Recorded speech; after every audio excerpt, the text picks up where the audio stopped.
Muri kutunda ndaka magenda ne meya mutunda ndaka spika nogenda ne kulopuyo mutunda ndaka mulakata tubalaba magenda ne meya mutunda ndaka magenda ne meya mutunda ndaka no kansero wina ne chapa mukole magenda okufundira ko muntu wali amukaya magenda okugula amahoteli echapa ya chinjawa mutulaga chapa ko muntu wala mutulaga chapa mukole agenda okufundira ko wano okugula ko wano hoteli please tukwate mukisa kwogera. Honorable Kabaganda, please apologize for the statement you said. Honorable Kabaganda, please apologize for the statement you said. Honorable Kabaganda, please apologize for the statement you said. Honorable Kabaganda, please apologize for the statement you said. Honorable Kabaganda, please apologize for the statement you said. Honorable Kabaganda, please apologize for the statement you said. Honorable Kabaganda, please apologize. Mr. Speaker, I'm talking the truth. You apologize for the statement you said.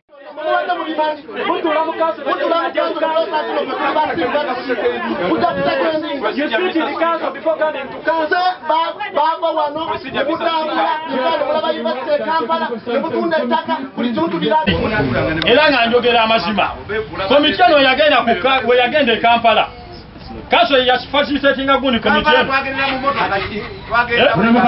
mwagenda kalinga lukanso business kitufu baba wa sente kijakimenyawo.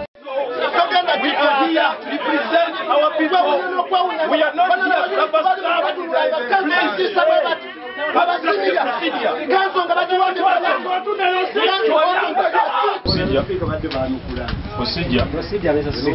Procedure. Honorable Subuga.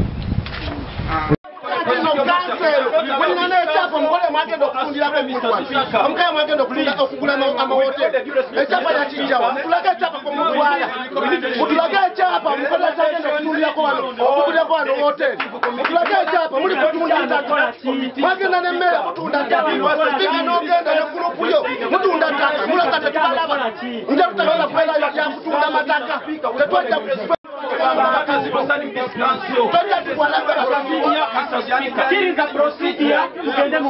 Procedure, Mr. Speaker. Procedure, Mr. Speaker. Procedure matter, Mr. Ajaka is giving us a procedure matter. Mr. Speaker, order. Point of order, Mr. Speaker. Thank you. Mr. Speaker, is it in order for the Honorable Councillor from Sunga okugamba nti babawadde da sente? You know, no. Tula, are you giving an order? Order is a point of order. Mr. Speaker, please, members. Procedure byonna ngala tubiyise tugende tuze kola ki? Tuze kola ki? Procedure, Mr. Speaker. Nsonga zetuko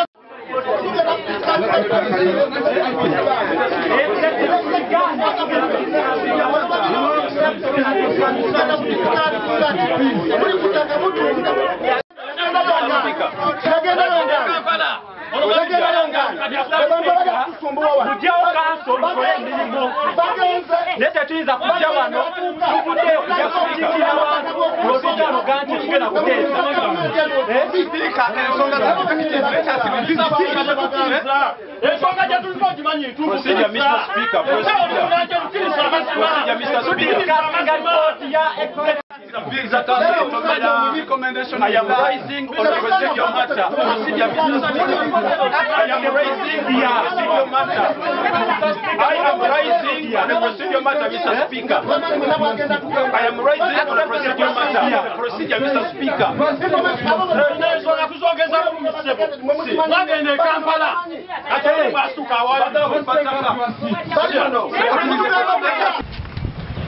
Our rules of procedure are very clear that if there is an issue like which was raised, 50% ne bayimuka about the matter. Kitegeeza ensonga eyo we need to revisit it. So I request with due respect that we revisit that item and we proceed. Mwagenda ne meya mutunda ttaka spika n'ogenda ne gurupu yo mutunda ttaka mulaka tetubalaba. Nsonga bwerabikanga bwetambudde, I think speaker yabadde yeetaaga kubeera broad enough kubanga tayinza kuleka report ya executive kubeera presented eri so detailed negende nga tetugikubaganyizaako wadde ekigambo ekimu tuba tetulina amakulu gatuleeta wano ng'abakulembeze.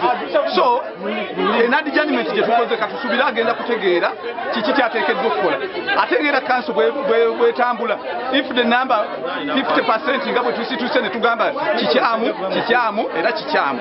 So addemu atereeze report y'executive tugidiscussingeko. Tesobola kuabusinga honorable councillor mu lujjudde nti yagenze yalidde enguzi. Oh, I was the first. Yes. It has been. He was the first. It has been not by honorable councillor Senyonga. This is here. Mwagenda ne meya mutunda ttaka spika n'ogenda ne gurupu yo mutunda ttaka mulaka tetubalaba. Don't hijack this council, Mr. Speaker, with all the due respect. Please, kindly allow us to proceed in a proper way, Mr. Speaker. Please, don't hijack this. Don't hijack this.